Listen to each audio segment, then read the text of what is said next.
My name is Benjamin Ben Harding, and I am the last person to see Samantha Hill alive. The events that unfolded in Blackwood Forest still haunt me to this day, and I feel compelled to recount the story in the hopes of finding some semblance of peace. Samantha, an adventurous spirit, was an avid hiker with a particular fascination for the macabre. Her obsession with the local legends of Blackwood Forest was well known among our friends. It was a crisp autumn morning in 2017 when Samantha and I decided to explore the dense trails of Blackwood Forest. The forest, known for its towering pines and thick underbrush, had a reputation for being haunted. Stories of spirits, shadowy figures, and mysterious disappearances had circulated for years, but Samantha was undeterred. She was drawn to the unknown, the eerie, and the unexplained. As we ventured deeper into the forest, the atmosphere grew increasingly oppressive. The tall trees blocked out the sunlight, casting long shadows that seemed to dance and shift as we moved. Samantha walked ahead, her eyes scanning the surroundings with a mixture of curiosity and excitement. She carried a small backpack filled with supplies and a journal in which she meticulously recorded her thoughts and observations. By late afternoon, we had reached a clearing where we decided to rest. Samantha sat on a fallen log, flipping through her journal while I gathered some firewood. As the sun began to set, a chill settled in the air. The once serene forest now felt alive with unseen presences. We set up camp and started a small fire to keep the cold at bay. Samantha's fascination with the legends led her to recount some of the stories she'd heard. She spoke of the shadowy figures that roamed the woods, the whispers that seemed to come from nowhere, and the overwhelming sense of dread that gripped those who ventured too far. Her voice was steady, but there was an undercurrent of fear that I couldn't ignore. As darkness enveloped the forest, strange things began to happen. The fire flickered erratically, casting eerie shadows on the trees. We heard distant whispers, indistinguishable but undeniably real. Samantha's journal entries became more frantic, filled with descriptions of the shadowy figures she believed were following us. I tried to reassure her, attributing the phenomena to our overactive imaginations, but deep down, I felt the same sense of unease. The night was long and terrifying. We took turns keeping watch, but sleep was elusive. Around midnight, Samantha woke me with a start. She claimed to have seen a figure standing at the edge of the clearing, watching us. I grabbed a flashlight and scanned the area, but there was nothing there. Still, the feeling of being watched persisted. Samantha's fear was palpable, and I couldn't shake the sense that something was terribly wrong. Her final journal entry, written in a shaky hand, spoke of whispers in the night and an overwhelming sense of dread. She wrote about feeling drawn deeper into the forest, as if something was calling to her. In the early hours of the morning, Samantha decided to leave the clearing and follow the trail. She believed that confronting whatever was out there was the only way to end the torment. I tried to stop her, but she was determined. With a heavy heart, I watched as she disappeared into the darkness, her flashlight casting a small circle of light that quickly faded. When dawn broke and Samantha had not returned, I knew something was horribly wrong. I made my way back to the nearest town and alerted the authorities. A search party was quickly organized, and we returned to Blackwood Forest to find her. The search lasted for days, but there was no sign of Samantha. It was as if she had vanished into thin air. The only trace of her we found was her backpack, abandoned near a small stream deep in the forest. Inside, we discovered her journal, the final entries filled with terror and despair. The descriptions of shadowy figures, whispers, and an overwhelming sense of dread painted a chilling picture of her last moments. As the days turned into weeks, hope dwindled. The search was eventually called off, and Samantha was declared missing, presumed dead. The locals, already wary of the forest, now avoided it entirely, believing that her spirit had joined those who had vanished before her. Years passed, but I could never forget Samantha or the events of that fateful night. The forest continued to haunt my dreams, and the unanswered questions gnawed at me. Determined to find closure, I returned to Blackwood Forest, this time alone. I was driven by a need to understand what had happened to my friend. The forest was as ominous as ever, the tall trees and thick underbrush creating an oppressive atmosphere. I retraced our steps, following the trail we had taken years before. As night fell, the familiar sense of dread returned, but I pressed on. In the same clearing where we had camped, I set up a small fire and waited. The whispers began again, faint at first but growing louder as the night wore on. I could feel eyes on me, unseen figures watching from the shadows. I called out to Samantha, hoping for a sign, but there was no response. Then, in the early hours of the morning, I saw her. A figure emerged from the darkness, pale and ghostly, yet unmistakably Samantha. She stood at the edge of the clearing, her eyes filled with sorrow. She raised a hand as if to reach out to me, but before I could move, she disappeared.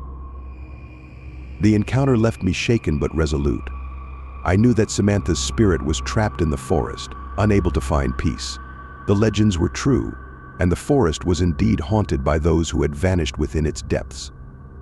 I left Blackwood Forest that day with a heavy heart, knowing that my friend was lost to the world but not to my memory. To this day, I share Samantha's story with anyone who will listen.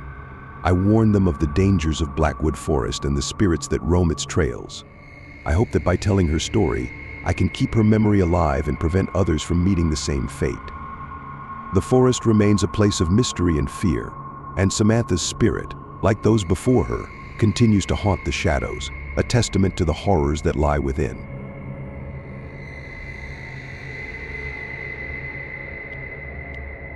My name is Gabe Matheson, and I am an avid mountaineer. My love for the mountains has taken me to some of the most breathtaking and dangerous peaks in the world. Yet none have haunted me as much as Eagle's Peak. The events that transpired there one fateful summer still chill my bones, and I feel compelled to share this story to honor the memory of Tom Larson, a fellow climber whose mysterious disappearance remains unsolved. Tom Larson was not just any mountaineer, he was a legend among our community. Known for his skill, bravery, and deep respect for nature, Tom had conquered some of the most formidable mountains. Eagle's Peak, with its treacherous cliffs and unpredictable weather, was one of his favorite challenges. It was a place where many feared to tread, but for Tom it was a proving ground. The summer of 2018 was particularly harsh, with unusual weather patterns making the already perilous climb even more dangerous. Tom decided to undertake a solo hike, determined to reach the summit of Eagle's Peak once more. He had done it countless times before, and there was no reason to believe this time would be any different. I remember the last time I saw Tom. We had met at the base camp, where he was preparing for his ascent. He was in high spirits, as always, and we shared a brief conversation about the challenges ahead. He mentioned feeling a strange sense of anticipation, but I dismissed it as pre-climb jitters. Little did I know that this would be the last time I would see him alive. 3 days later, Tom was reported missing. When he failed to return on schedule, a search party was quickly organized. I was part of that team, driven by a desperate hope to find my friend. We combed through the rugged terrain, our hearts sinking with each passing hour. Finally, we discovered Tom's abandoned camp near the summit. His gear was neatly arranged, untouched, as if he had simply vanished into thin air. Among his belongings, we found a voice recorder. With trembling hands, I played the last recorded message. Tom's voice, usually so confident, was filled with an intense fear I had never heard before. He spoke of feeling watched, of strange calls echoing through the night, and of a presence that seemed to follow him. His final words sent shivers down my spine. I don't know what it is, but it's out there. I can feel it. Watching, waiting. The search continued for weeks, but no trace of Tom was ever found. His disappearance became a chilling mystery, and Eagle's Peak earned a reputation as a haunted mountain. Hikers and climbers who dared to venture near the summit reported strange occurrences, ghostly figures, eerie whispers, and a feeling of being guided away from the cliffs by an unseen force. Haunted by Tom's disappearance and the strange phenomena reported by others, I decided to return to Eagle's Peak a year later. I needed closure, and I hoped to uncover some clue that might explain what had happened to my friend. Armed with my gear and a heavy heart, I began the climb that had claimed Tom. The ascent was grueling, but my determination kept me going. As I neared the summit, the weather took a sudden turn for the worse. Thick fog rolled in, obscuring my vision and heightening my sense of unease. I set up camp, feeling the weight of the mountain's eerie silence pressing down on me. That night, as I lay in my tent, I heard the whispers, faint at first, but growing louder. They seemed to come from all around me, disembodied voices calling my name. My heart raced as I stepped out into the foggy darkness, flashlight in hand. The beam of light cut through the mist, revealing nothing but twisted trees and jagged rocks. Then I saw it. A ghostly figure standing at the edge of the clearing, watching me. It was Tom. His face was pale, his eyes hollow, and he raised a hand as if to reach out to me. I froze, unable to move or speak. The figure lingered for a moment, then vanished into the fog. The encounter left me shaken, but also determined to find answers. The next day, I continued my search, exploring the area around the summit. In a hidden crevice, I found something that sent chills down my spine, an old journal, its pages yellowed with age. The journal belonged to a mountaineer named Harold Everett, who had disappeared on Eagles Peak in 1953. Harold's journal detailed his experiences on the mountain, eerily similar to Tom's. He wrote of feeling watched, of hearing strange calls, and of seeing ghostly figures. His final entry described a shadowy presence that seemed to guide him away from the cliffs, just as Tom had reported. As I read Harold's words, a pattern began to emerge. It seemed that Eagles Peak was not just a mountain, but a place where the boundaries between the living and the dead were blurred. Those who ventured too close to the summit encountered spirits trapped in a liminal space, unable to find peace. These spirits, like Tom and Harold, became part of the mountain's haunting legacy. Determined to understand more, I decided to spend another night near the summit. As darkness fell, I prepared myself for another encounter with the supernatural. This time I was not afraid. I needed to confront whatever was haunting Eagles Peak and find a way to release the trapped souls. The fog rolled in again, and the whispers began. I stood at the edge of the clearing, waiting. The ghostly figure of Tom appeared once more, his expression a mix of sorrow and urgency. He pointed towards the cliffs, where a faint light shimmered in the distance. I followed the light, feeling an invisible presence guiding me. The path led to a hidden cave, its entrance obscured by overgrown foliage.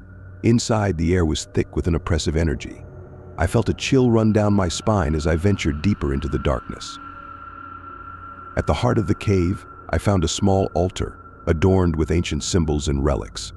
It was a place of power, a nexus where the spirits of the mountain were bound.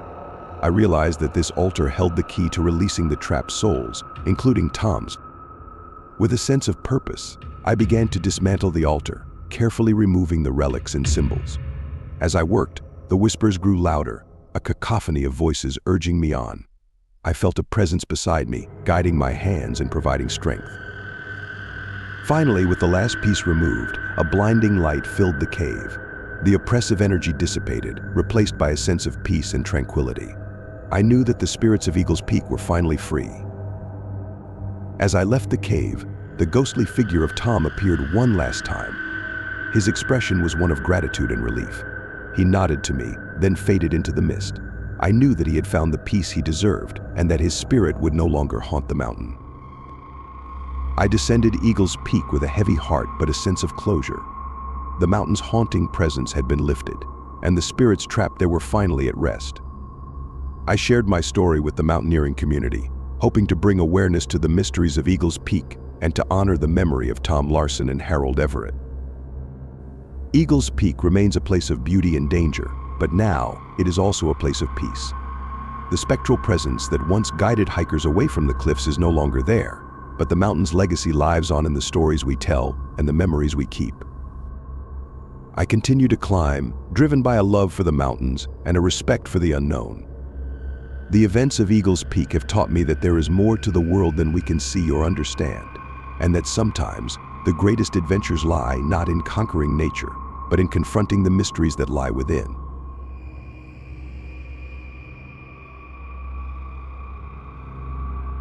My name is Nathaniel Nate Archer, and I've always been drawn to the mysteries of the wilderness. My life as a forest ranger has brought me to some of the most remote and enigmatic places in the country, but none have left a mark on me quite like Willow Creek. The events that unfolded there are etched into my memory, a chilling reminder of the unseen forces that lurk in the shadows of our world. Willow Creek is a trail known for its beauty and danger. Towering pines, dense underbrush, and a meandering stream make it a picturesque hike during the day. But as the sun sets, the forest takes on a more sinister character. Local legends speak of a curse that has haunted the trail for generations, with many hikers vanishing without a trace. The most recent disappearance was that of Jake and Eric Thompson, brothers who ventured into the forest one summer, and only one returned. It was the summer of 2020 when Jake and Eric decided to hike Willow Creek. They were seasoned hikers, well prepared for the journey. They set out early in the morning, their spirits high and their gear packed with supplies. The first few miles were uneventful, the trail winding through the lush forest as they enjoyed the sights and sounds of nature. As they reached the midpoint of the trail, the atmosphere began to change. The air grew colder, and an unnatural silence settled over the forest. The brothers felt a growing sense of unease but pushed forward, determined to complete their hike. They made camp near a clearing by the creek, where they planned to rest before continuing the next day. That night, as they sat by the campfire, they heard whispers. Faint at first, but growing louder and more insistent. The voices seemed to come from all around them, speaking in a language they couldn't understand. The brothers tried to rationalize the sounds, attributing them to the wind or wildlife, but the feeling of being watched persisted. Jake, the more adventurous of the two, decided to investigate. He grabbed a flashlight and ventured into the darkness, leaving Eric by the fire. Minutes passed, then hours, but Jake didn't return. Eric, now panicked, called out for his brother but received no response. The whispers grew louder, almost deafening, as if mocking his fear. Eric stumbled out of the forest the next morning, disoriented and traumatized. He was found by a search party, babbling about a curse and a ghostly woman who had lured Jake away. His story was met with skepticism, but the look of terror in his eyes convinced many that he had experienced something beyond explanation. I was part of the team assigned to investigate the disappearance. As a ranger, it was my duty to ensure the safety of the hikers and uncover the truth behind the legends of Willow Creek. I interviewed Eric extensively, trying to piece together what had happened. His account was fragmented, filled with descriptions of an ancient curse tied to the land and a spectral figure that haunted the trail. With Eric's story fresh in my mind, I decided to conduct my own investigation. Equipped with the necessary gear and a sense of trepidation, I set out to explore the cursed path of Willow Creek. I followed the same route the brothers had taken, my eyes and ears alert for any signs of danger. The first few miles were eerily quiet, the only sounds being the crunch of leaves underfoot and the occasional rustle of wildlife. As I approached the midpoint of the trail, the atmosphere began to change, just as Eric had described. The air grew colder, and an unnatural silence settled over the forest. I reached the clearing where the brothers had made camp and set up my own base. As night fell, the whispers began. Faint at first, but growing louder with each passing hour. I tried to ignore them, focusing on my surroundings and keeping my senses sharp. But the feeling of being watched was overwhelming. Determined to find answers, I ventured into the darkness with my flashlight. The beam cut through the night, illuminating the twisted trees and dense underbrush. The whispers seemed to follow me, growing louder and more insistent. I could feel eyes on me, unseen figures watching my every move. Then I saw her. A ghostly figure standing at the edge of the clearing, her eyes glowing with an otherworldly light. She was beautiful and terrifying, a vision of both grace and horror.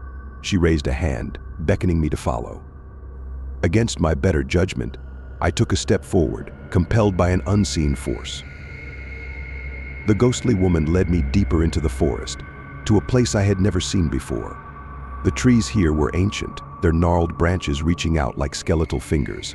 In the center of the clearing stood a stone altar, covered in moss and ancient symbols. It was a place of power, a nexus where the veil between the living and the dead was thin. The woman gestured to the altar, and I understood what I had to do. With trembling hands, I began to examine the symbols, trying to decipher their meaning. They told the story of a curse placed upon the land by a vengeful spirit long ago.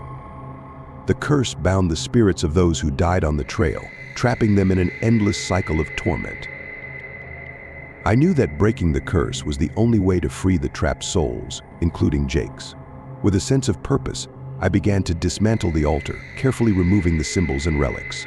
As I worked, the whispers grew louder, a cacophony of voices, urging me on.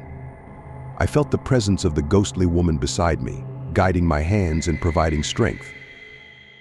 Finally, with the last piece removed, a blinding light filled the clearing. The oppressive energy dissipated, replaced by a sense of peace and tranquility. I knew that the spirits of Willow Creek were finally free. As I made my way back to camp, I felt a weight lift from my shoulders. The forest, once dark and foreboding, now felt serene and welcoming. I knew that the curse had been broken, and that the spirits trapped there were finally at rest. Eric, who had accompanied me on this final journey, was waiting at camp. He looked at me with a mixture of hope and fear, and I nodded to him, confirming that his brother was finally at peace. Tears filled his eyes as he thanked me, and I felt a sense of relief wash over me. But my ordeal was not yet over. As we prepared to leave the forest, I felt a presence behind me. I turned to see the ghostly woman once more, her eyes filled with gratitude. She nodded to me, then vanished into the mist. I knew that she had been the guardian of Willow Creek, a spirit bound to protect the land and its secrets. The events of Willow Creek changed me forever. I returned to my duties as a forest ranger with a newfound respect for the mysteries of the wilderness. The trail, once feared and avoided, became a place of beauty and reverence. The legends of the curse faded, replaced by stories of a brave ranger who had freed the trapped souls and restored peace to the land. Eric and I remained friends, bonded by our shared experience. We often returned to Willow Creek, not out of fear, but out of a desire to honor the memory of those who had been lost. The trail, now serene and welcoming, became a symbol of hope and redemption. I continue to share the story of Willow Creek with those who will listen, hoping to bring awareness to the unseen forces that shape our world. The forest remains a place of beauty and danger, but now it is also a place of peace. The spectral presence that once haunted the trail is no longer there, but the legacy of Willow Creek lives on in the stories we tell and the memories we keep. As I look back on my journey, I am reminded that there is more to the world than we can see or understand. Sometimes the greatest adventures lie not in conquering nature, but in confronting the mysteries that lie within.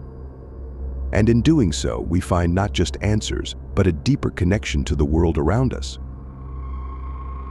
If you want to see more horror stories, please like the video, share your thoughts, and subscribe to our channel. Stay with us, thank you, and see you in the next videos.